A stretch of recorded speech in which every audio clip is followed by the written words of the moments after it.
Hey everybody, welcome back to the continued series on the road to 2300. Today we are going over the latest game I played online against my opponent named Timian MMS. Yeah, man, so it was a very interesting game. I had the black pieces in this game, and yeah, as you can see, the rating has fluctuated a bit since we last played. I haven't been too active on this part of the channel with it, but I'll be pushing it again now in the next coming days.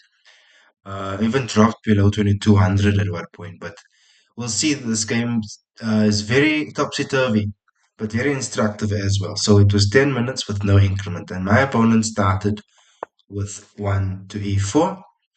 I responded with e5, knight to f3, and normally yeah, I go knight c6, and then they enter either Spanish. Then I'd go for the Berlin, or if they go c4, bishop c4, I go for the Hungarian defense of bishop e7. But I decided because I lost the previous game, let me go for something more solid and more conservative, at least for now, and go knight to f6, which is the Petrov defense. So my opponent plays the modern attack d4. So there's many ways to continue here. We could go e takes d, which is fine. I mean, after e takes d4, there's many options. You go e5, and the knight would jump, let's say, to e4. So this is a variation. After queen takes d4, you could go d5, and this is the standard line here. Obviously, after that, you get ampersand, and then the knight would drop back to capture, right?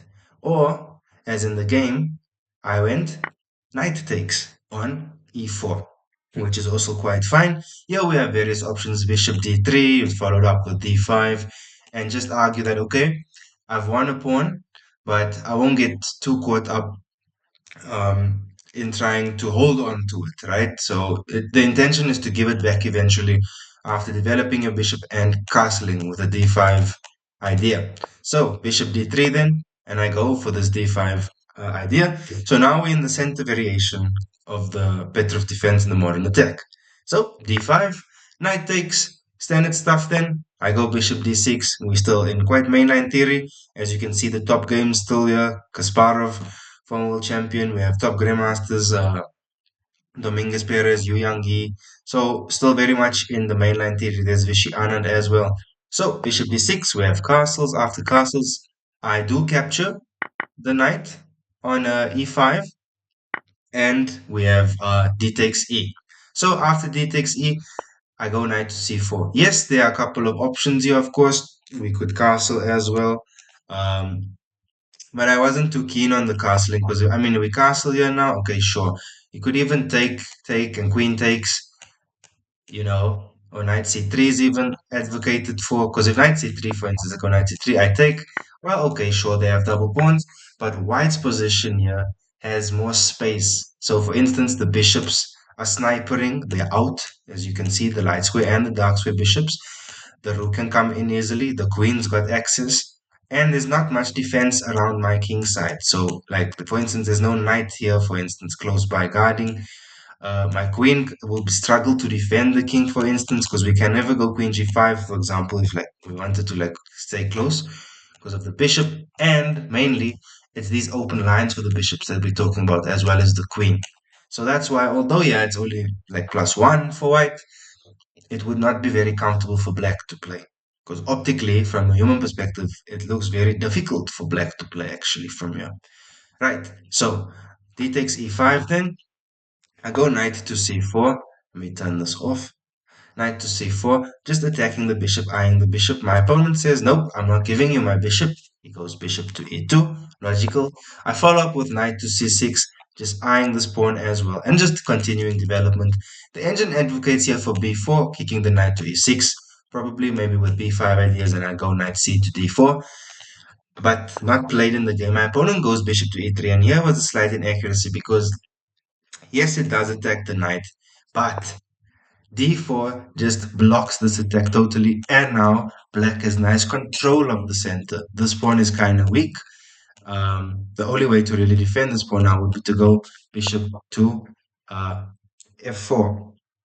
So here the engine advocates for h5, but I go g5 being a bit too aggressive and direct in the aggression. Perhaps h5 and h4, and maybe then or h5, and let's say h5, if a slow move was played a3, well, now suddenly g5 would probably be very strong, right? Because if you go here, well, you just lose your piece. So if we go back, bishop f4, I went g5, bishop to g3, and now I go queen to e7, also just eyeing this pawn, and perhaps preparing alongside castling, queenside castling, right? So rook to e1, I go bishop to d7, bishop to e6 was slightly stronger, more preferred, but bishop to d7 is also fine. Knight to a3 is then considered a mistake, and here I castle long. Also, this long castling, my rook is in line with their queen, so that's a positive for us.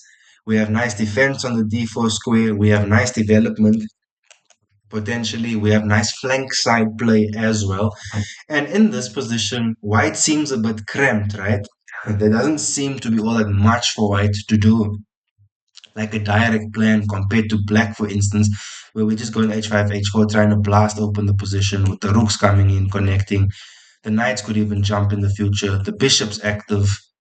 Got a nice line to work with here. But my opponent does play accurately, goes bishop to f3, and here I go knight to e6. Also, just trying to solidify my center, and in the future to swing this knight to f4.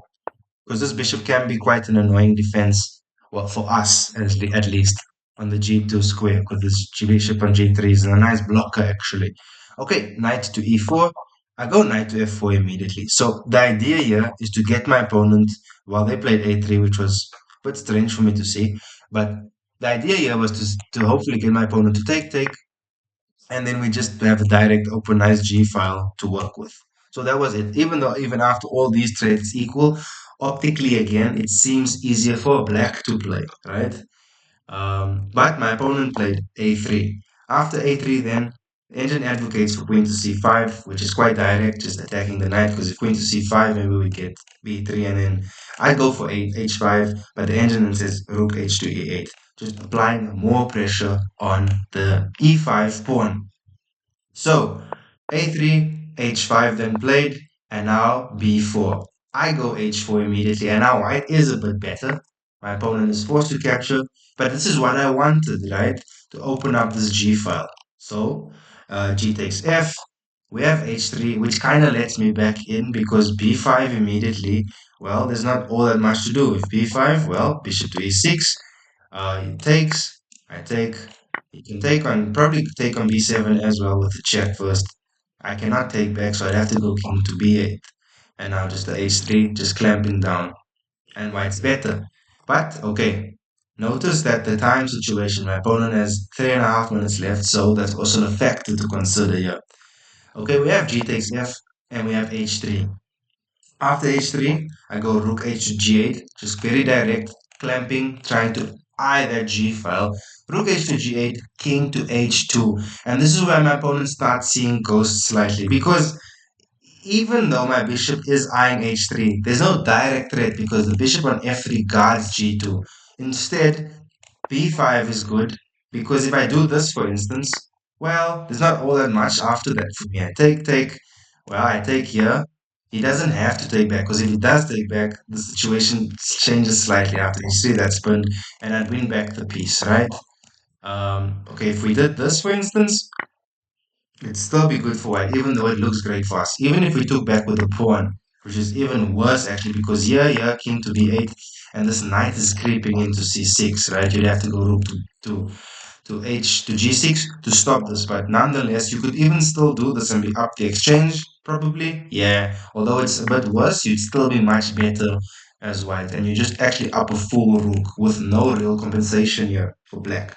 So, king to h2 was seeing a bit of ghosts instead of going for this b5. I go bishop to e6 then, and my thought was, yeah, if he goes b5 now, I could then execute the trade and it would be fine.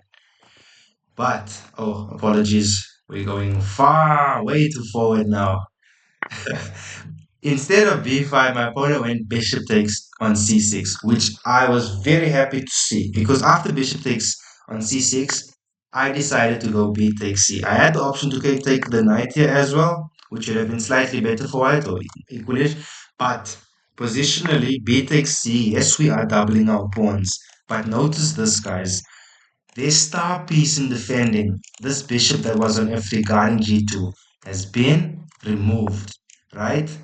So I am doubling my pawns, but in exchange for this doubling of pawns after my opponent's move knight to a5, I get to play bishop to d5. Well, I don't play it immediately, as then it says rook queen. I go queen to g5, threatening a checkmate.